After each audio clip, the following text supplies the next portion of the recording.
All right, welcome back everybody to another deep dive.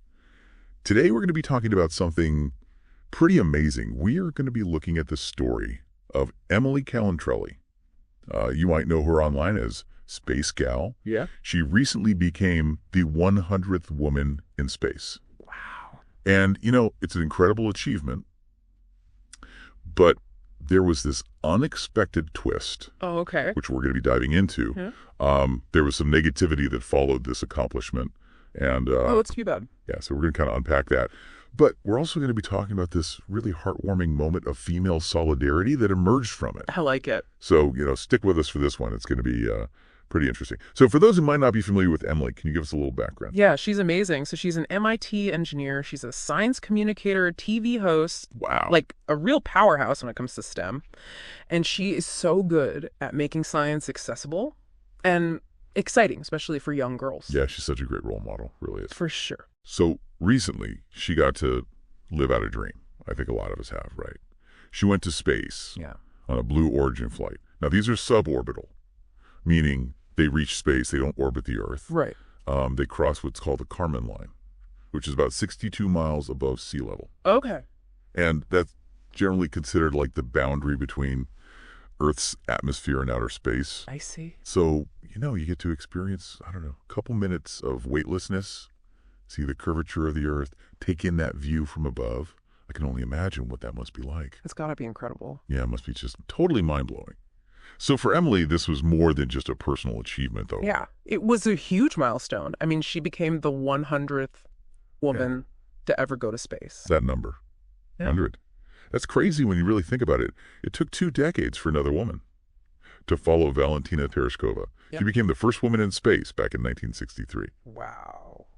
What do you think contributed to that gap? Well, I mean, it's definitely complicated. There are definitely historical and systemic issues at play. I mean, for decades, women just faced so many barriers to entry in STEM fields. I mean, they were actively discouraged from pursuing these careers in science and engineering. Opportunities were super limited.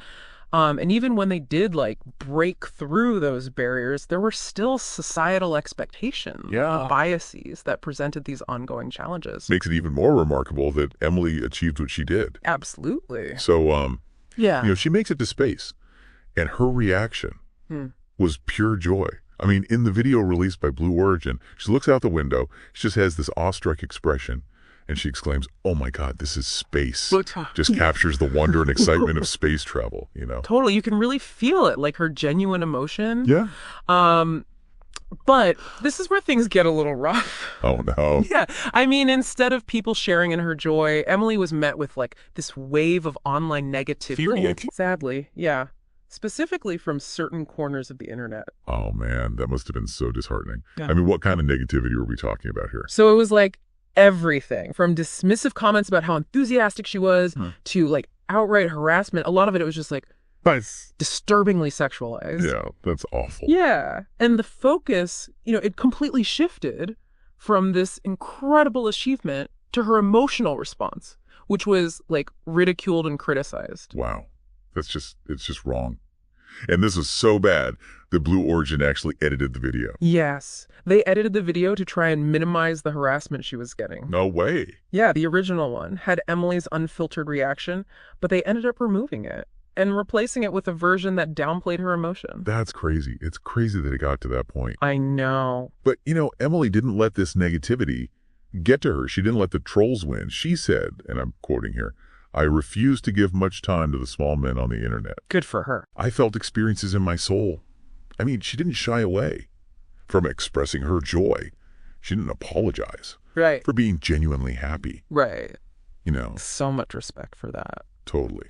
And thankfully, she wasn't alone in this. Yeah. I mean, so many people, hundreds, maybe thousands, especially women, just flooded her comments.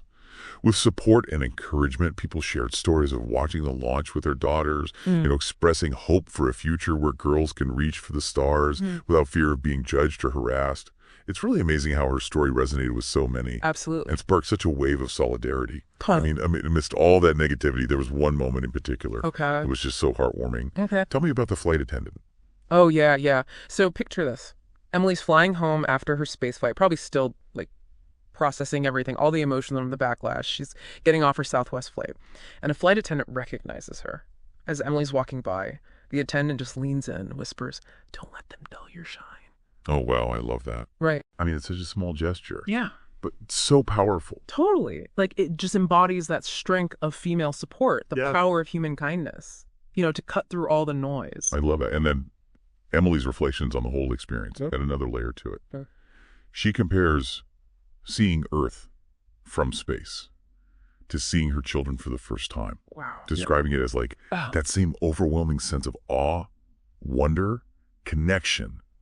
So, like, what are the key takeaways here? We've got this incredible achievement, a woman becoming, the 100th person to experience space. But at the same time, we have this reality, this frustrating reality of an online negativity, targeted especially at women in STEM. But amidst all that, we see resilience, this refusal to be silenced, this incredible outpouring of support. Absolutely. Emily's journey is it's like a microcosm of the bigger picture of what we're facing as a society. It's like it forces us to confront these uncomfortable truths about, online harassment, the slow progress that we see in certain fields. But it also reminds us of how powerful resilience is, the importance of female solidarity, and just the impact. Even the smallest acts of kindness can happen. It really leaves us with a lot to think about.